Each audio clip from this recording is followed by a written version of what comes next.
Friday, May 10th, market analysis. Stan Ehrlich just got back last night from the money show, San Francisco Airport, Hyatt Regency. Great people, great audience, enjoyed it. Love to do those shows. Done about 150.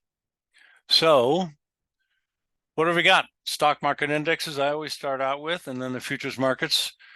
I'm looking for a downside correction, and now I'm getting overbought. This is the first day for the spider. The E-mini, all the same. Just different numbers, same market. So I think we could be starting a downside correction today, but we haven't got that much weakness. If we do start, I'm looking for, as I have been for many weeks, about 4,900 to maybe 4,800 for the E-mini, the 5-minute chart. We just attacked the low a few minutes ago and bounced a little bit. Excuse me. So no new low, but looks like we're probably going to do it before the day's end.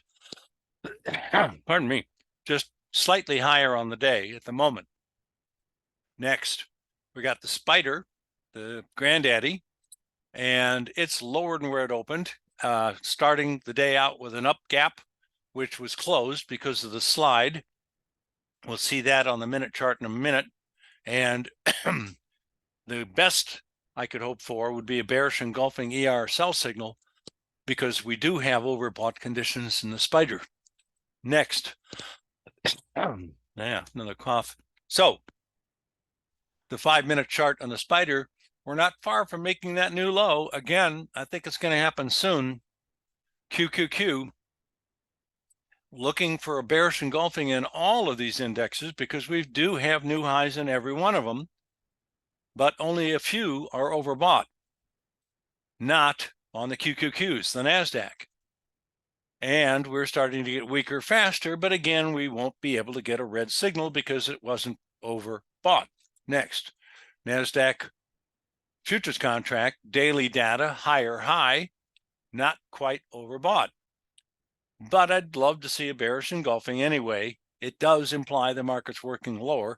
That's why it's one of the important parts of my strategy, ER signals. Next, same as the other indexes, getting close to the low, bouncing at the moment, some a little bit higher on the day. The Russell, higher high at resistance. Now, the Russell chart is different than the other three, Spider, DIA, and Qs. It just has a huge multi-year sideways trading range, of which we are relatively close to the highs. And I'm going back to about April of 22. There you go, 2 years. And we have stopped in this red zone, even in the middle of it, basically, for 2 years. And it looks like it's doing it again. I can't rule out a test of 1920, but I kind of think, because I'm bullish intermediate to long term, that after this dip down lasting another few weeks, maybe a month, but I think it'll be shorter than that, that this will finally start to make new highs, and finally above all of the other highs for the last 2 years. And we'll see what happens then, because there's resistance at 2211. Next, the Russell 5-minute just made new lows for the day and is falling apart. Well, not necessarily falling apart, dropping off more quickly than the other indexes. Got to keep a closer eye on this. The Dow futures, higher high. We did get a sell signal on the exact high day on April 1st. We got a buy signal on the exact low day, April 19th. So we're in a rally after that buy signal. I think we're about to top out. Looks like a good place. Yeah, we've got a few highs in this zone. And overbought. Watch to see what happens closely next. Okay, this 5-minute Dow futures YM need to start breaking below 39,530, and that will kick in more weakness, I believe. Bonds, not overbought a few days ago, and not quite at the top of the channel. That doesn't mean that it can't start working its way lower some, and I do think that's exactly what we've got. So no classic, or what I love to see, combination of single signals and situations. I'm going to expect 115 and then down to 114 and a half, but I do think it can challenge at least 12 and a 3/4, probably down to the bottom of the channel. Let's give it 2-3 weeks, and that's going to be about 110. So that's a $6,000 move down from 116, but not a new low since October of last year. I don't think that's going to be challenged, the October low of last year, which of course we got a bullish engulfing on the very low. So I'm thinking it's going to bottom out somewhere around 110. Notes: Doji inside trading range, no bearish engulfing, not overbought, not quite at the top of the channel. Same story as the bonds. So let's give it that amount of time, and I think it's going to get down to about 105. Next, crude. Head and shoulder top is working great. At the moment, we have been oversold for the previous 3 days, and today the market is higher than where it opened. It didn't so far make a new low like yesterday's new low. It looks like it's bouncing a little, but what's it going to do when it just pokes up against that resistance? So far, it's stopped cold. I have to favor the bearish side of this, so I'm not going to be shocked if we start to make new lows again, even though we've been oversold for 4 days, including today. My minimum downside objective on the pattern is 74.20. I totally expect that, but you can see there's been no bounce back to the neckline or halfway back to the neckline so far. That I cannot rule out. But any kind of a rally should be a short sale in here. Next, natural gas. New highs. Broke out of a downward slanting pennant formation on Friday, during Friday, when I couldn't watch the market doing that seminar. So 2.2 at the moment. New highs for a couple, 3 weeks. Almost new highs since 2 months ago, almost. Less 2 days. Looks like it's going to start to make new highs for 2 months. Maybe even today. We are pretty much high and last to the tick.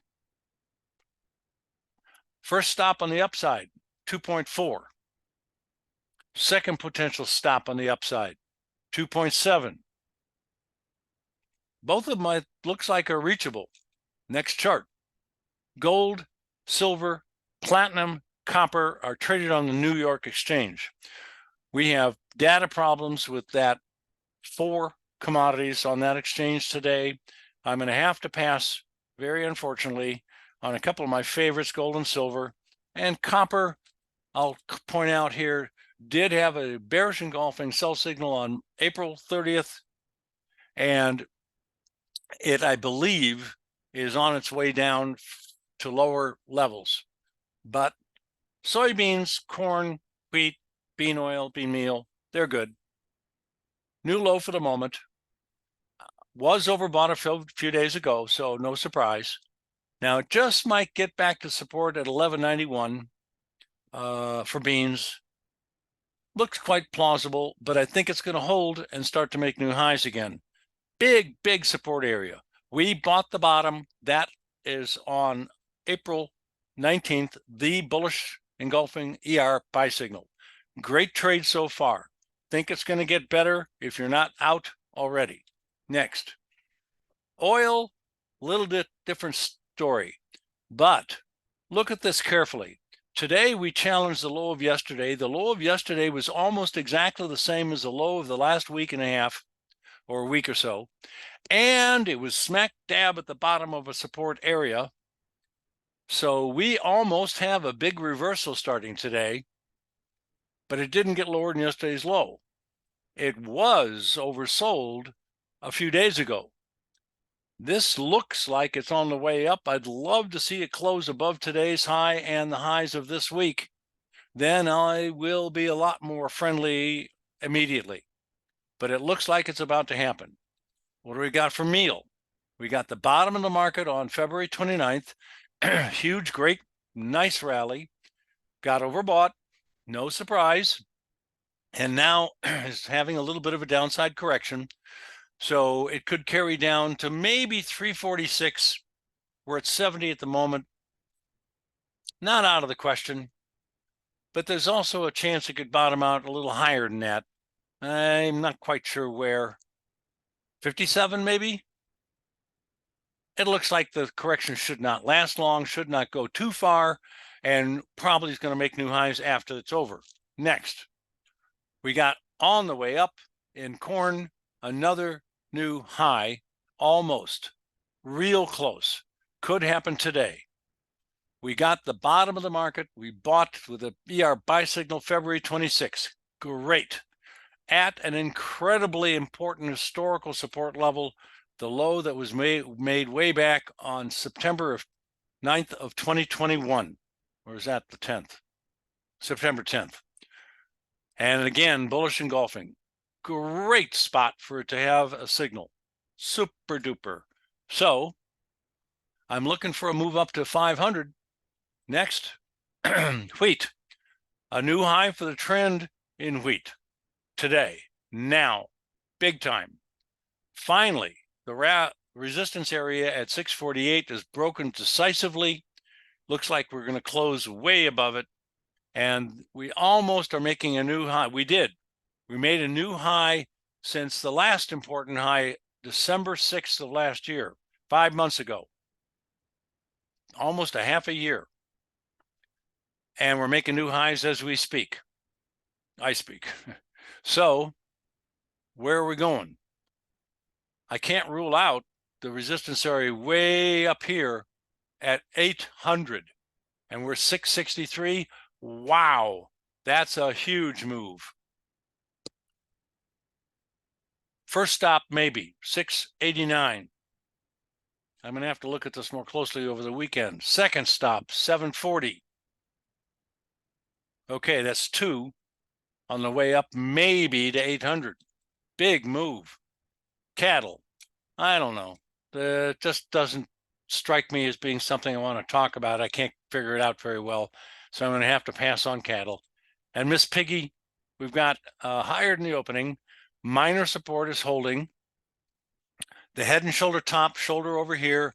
The head with a bearish engulfing ER sell signal on the high day.